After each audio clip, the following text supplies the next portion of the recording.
இந்த சேலஞ்ச் யாரும் வீட்டில் ட்ரை பண்ணாதீங்க. சாக்லேட் மட்டும் ஜப்பானில் ஒரு நாள் ஃபுல்லாக ட்ரை பண்ண போகிறோம்.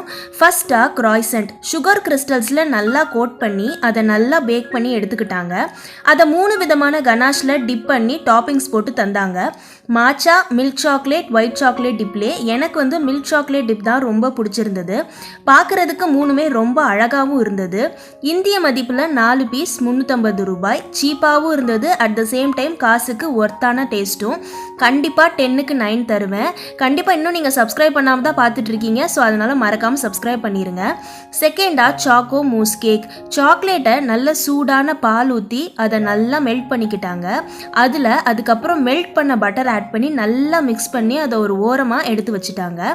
ஒயிட் எக்கை வந்து நல்லா இன்னொரு பவுலில் நல்லா ஃப்ராத்தியாக வர வரைக்கும் மிக்ஸ் பண்ணிவிட்டு அதுக்கப்புறமா மஞ்சக்கருவை ஆட் பண்ணி மிக்ஸ் பண்ணிவிட்டு ஃபஸ்ட்டே செஞ்சு வச்சுருந்த சாக்லேட் மிக்ஸ் அதில் ஆட் பண்ணி மோல்டில் ஊற்றி பேக் பண்ணி தந்தாங்க.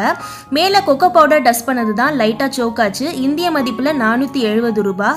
ரொம்ப டேஸ்ட்டாக இருந்தது. 2 பீஸுக்கு மேலே சாப்பிடவே முடியலை. கண்டிப்பாக லைக் பண்ணிக்கிட்டே பாருங்கள். தேர்டாக சாக்லேட்லேயே நல்லா ஊற வச்ச க்ராய்சாண்ட்டில் மேலே திரும்ப திக் சாக்லேட் போட்டு டாப்பிங்ஸ் போட்டு ஃப்ரீஸ் பண்ணி தந்தாங்க. ஒரு பீஸ் 60 ரூபாய். ஒர்த்தாக இருந்தது. கடைசியாக என்ன ட்ரை பண்ணோன்னு பார்க்குறதுக்கு முன்னாடி இந்த வீடியோ பிடிச்சிருந்தா கண்டிப்பாக லைக் பண்ணிவிட்டு நேற்று போட்டு இந்த வீடியோ கீழே டேக் பண்ணியிருக்கேன், செக் பண்ணி பாருங்கள். அது மட்டும் இல்லை, தீபாவளி ஸ்பெஷல் அனார்கலி குர்த்திஸ் எல்லாம் மேல் அஃபிலியேட்டில் டேக் பண்ணியிருக்கேன். லோ ப்ரைஸில் இருக்குது. பர்ச்சேஸ் பண்ணி என்ஜாய் பண்ணுங்கள். ஓவர் சுகரி ஆனதுனால லைட்டாக வாமிட்டிங் சென்சேஷன் இருந்தது. ஃப்ரெண்ட் வீட்டில் சிக்கன் தந்தூரி செஞ்சு சாப்பிட்டு இந்த டேவை கம்ப்ளீட் பண்ணியாச்சு.